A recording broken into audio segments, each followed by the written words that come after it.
Nurses and doctors are shouting at each other. I could so vividly hear the voice to my left was so calm. Finally, after trying to continually look over to my left, I finally did. And not only was there nobody to the left of me, but I saw the screen completely flatline.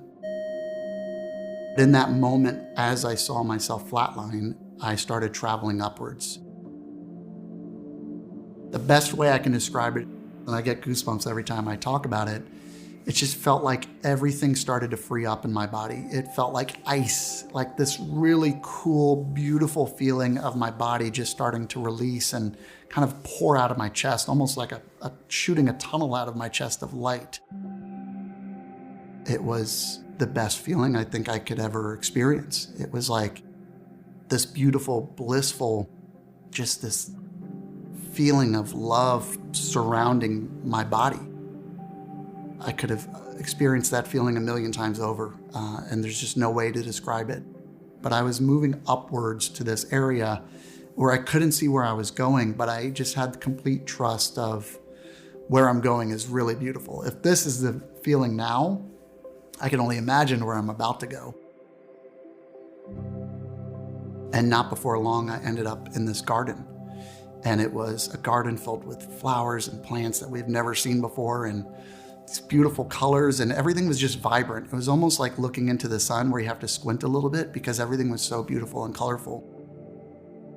Well, I had no preconceived notion of really what heaven was. I grew up loving Elvis, and I thought Elvis would be waiting there for me and everything would just be kind of calm and peaceful and you'd be up in the clouds. And the heaven that I experienced was so much more vivid and so much more real. There wasn't a floating sense. Your body felt so light. There was zero gravity, but the garden and the leaves were so real. These plants and flowers that were so bright, we don't have those colors here. I could say they were purple and red and blue, but it just doesn't do it justice. Everything was just so bright and almost kind of womp womp. There's a vibration off of everything. You just felt so in tune and connected. When we walk past the tree or we walk down a sidewalk now, you might say, oh, that's a beautiful plant or a beautiful flower, where in heaven it felt like I was feeling the plants and the flowers. When you dream, you don't necessarily feel something. You kind of envision it, and if you're dreaming, you're off in this little world. This was so real because I was feeling things, and I felt the grains of dirt in between my toes, and I hate being barefoot, so it was a vivid memory for me that I could actually feel dirt in my feet. And ahead of me, I saw a gentleman in a robe, and he was chasing after a little boy, about 3 or 4 years old, little curly-haired blonde boy. The little boy was kind of running ahead, looking back. He was being cheeky, and as I see the boy running, I'm just watching this beautiful interaction, almost like father-son. And I watched this little boy just so happy and so purely enjoying his life. And until I got close, then you kind of look down and go, oh my gosh, that's me. I forgot I had blonde curly hair. And I used to be that happy, and I used to just laugh all the time and smile constantly as a kid growing up. No matter what was going on around me, it was always, I was always a happy kid. And I think I had forgotten that by that time. By the time I was 19, I was taking life so seriously. I was so worried about career and military and all these things that I had so forgotten about being that happy little kid. And so that was a beautiful reminder of how I used to be. As I see the man turn to me, I immediately knew it was Jesus. And I should say too, Jesus didn't look like what I would have thought he would have looked like, but I was so certain it was him. He had short brown hair, piercing green eyes, and the biggest grin possible. But growing up, you see a man with long blonde hair a lot of times, and really skinny, and this man was just a healthy, peaceful man in a robe. But as sure as you're sure of what your left hand and your right hand is, and you look in the mirror and you know it's you, I knew it was Jesus.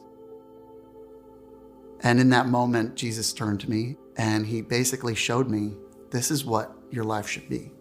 Spreading light, love, and laughter. Almost like a sense of a reminder that you've been here and you already know this. Like you have forgotten it, but you've always known about the joys in life, about finding any reason to make yourself smile throughout the day. And this reminder that you're taking life way too seriously. At that time in the Air Force, I really thought my life was over. I had everything that I had trained for and hoped for and envisioned for my life was done. And that conversation alone was enough for me to say, okay, I'm focusing on all the wrong stuff here. I'm focusing on a career. I'm focused on money. I'm focused on making sure I can make a car payment when really none of that at the end of the day matters.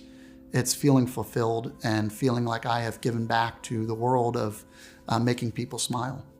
And it was such a good lesson of this is what life is supposed to be forever. You're supposed to always find joy and laughter and happiness. And we stood there for quite a while, and time stands still. I couldn't say if it was 5 minutes. I couldn't say if it was 5 hours. It was this amount of time for me to get so much knowledge that I felt like I already knew. But it was such a friendly relationship that felt like I had spent so much time with him in the past. And before I knew it, he kind of joked and smiled and said, you have to go back. And I didn't argue. I said, yeah, I know. And it was such a reminder that I have been here multiple times. Maybe not as dramatic as a near-death experience or being flatlined, but I have been there so many times that it was just a kind of, better, you can't stick around here too long, you've got to go back. And I said, okay, I understand. And it was just this very playful, friendly thing, just like you're saying goodbye to a friend. You know that you've seen him before and you're going to see him again. So you're just saying bye for now. And it was very peaceful. There was no part of my body that said I wanted to stay. It was just like, spending time with a friend and, you've got to go back to your house before you go back home again, and it just felt like it was so understood that I had a lot more to do.